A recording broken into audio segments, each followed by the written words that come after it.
वो कह रहे थे कि यूपीए गवर्नमेंट, यूपीए की सरकार में, कांग्रेस के नेतृत्व में केंद्र में सरकार चल रही थी और एक गांव बीडीओ से लेकर सीडीओ तक घेर रहा था। मैं आपसे कहना चाहता हूं वो समय क्या था? वो समय था जब भूख से लोग मर रहे थे और अनाज हमारे गोदामों में सड़ रहा था। उस समय ये पूरा गांव, एक घर यहाँ का गवाह है कि बीडीओ को, यहाँ के सीडीओ को, यहाँ का डीएम को ये लाल झंडा लेके घेर रहा था और अपने संघर्ष के बल पे बहुत सारे आंदोलनों के दबाव में सुप्रीम कोर्ट से ये फैसला आया था। भोजन का अधिकार कानून, उस गारंटी के तहत ये हुआ था कि देश में अब कोई भोजन से नहीं मरेगा, भूख से नहीं मरेगा। अगर मरेगा तो वहां का जिम्मेदार डीएम और सीडीओ होगा। ये बात सुप्रीम कोर्ट के आदेश के बाद हुआ था।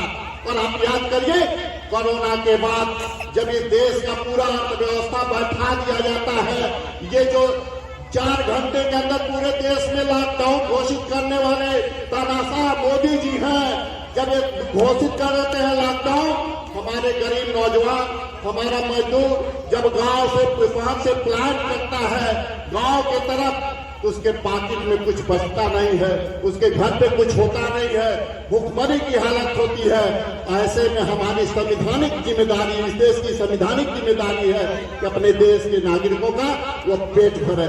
वह कोई हमारे ऊपर एहसान नहीं है, यह हमारा अधिकार है। मैं जिस बात का आपसे कहना चाहता हूँ, साथियों ने बहुत बात की, मैं चंद 2 बात आपसे करना चाहता हूँ। साथियों, क्या जानते हैं, ये चुनाव 24 का चुनाव 17 का चुनाव नहीं, ये चुनाव 19 का चुनाव नहीं, ये चुनाव 14 का चुनाव नहीं, और इसके पहले जितने सारे चुनाव हुए वह चुनाव और 24 के चुनाव में बड़ा अंतर है।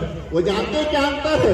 वो अंतर ये है कि 24 का चुनाव अगर दुर्भाग्य से अगर आप हार गए तो जानते हैं इस देश के अंदर जो संविधान आपने पाया है बाबा साहेब के कमलों से, उनके लेखनी से जो संविधान आप पाए हैं, वो संविधान पे खतरा मंडरा रहा है। इसलिए मैं आपको आगाह करने आया हूं, क्योंकि आप जानते हैं संविधान जब इस देश में नहीं था, थोड़ा इतिहास याद करिए, जब इस देश में संविधान नहीं था, ये देश गुलाम था, अंग्रेज सर पे थे तो जमींदार छाती पर बैठा हुआ था।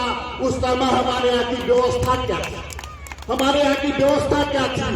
समाज के बड़े हिस्से को गले में मटकी और पीछे खरार बांध के निकाल दिया गया था। उसको स्कूल में जाने का अधिकार नहीं था, उसको पढ़ने का अधिकार नहीं था, सार्वजनिक जगहों पर बोलने का अधिकार नहीं था, सार्वजनिक कुआं पे पानी पीने का अधिकार नहीं था। इस तरीके का व्यवस्था था जब हमारा देश गुलाम था, अंग्रेज राज कर रहे थे और सीने पर जमींदार राज कर रहा था। आजादी की लड़ाई में हमारे आपके पूर्वजों की जो कुर्बानी थी, और कुर्बानी के बल पे जब अंग्रेज यहाँ से भागे, यहाँ का संविधान बना। आप जानते हैं वो हमारा प्यारा संविधान एक ही झटके में इस बात को कहा कि आज से गैर बराबरी नहीं, अब बराबरी का समाज बनेगा। अब यहाँ कोई ऊंच नीच नहीं, अब यहाँ कोई भेदभाव नहीं, अब यहाँ कोई गैर बराबरी नहीं, सब बराबर होंगे। और जो भेदभाव करेगा, जो गैर बराबरी का व्यवहार करेगा, उसके सामने मुकदमा होगा, थाना होगा, जेल होगा। मैं आपसे कहना चाहता हूँ, ये सब कुछ होने के बावजूद अभी भी हमारे समाज में वो गैर बराबरी, भेदभाव, छुआछूत बना है। आप सोचिए, संविधान का डर है, कानून का डर है, बावजूद बना हुआ है।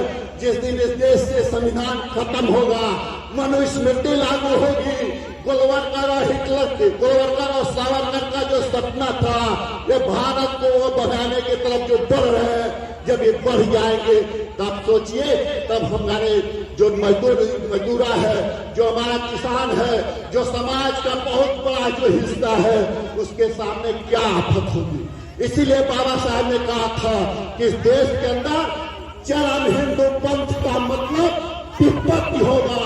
इसलिए साथियों, मैं ऐसे कहना चाहता हूँ, ये चुनाव 24 का चुनाव निर्णायक चुनाव है। ये चुनाव किधर जाएगा?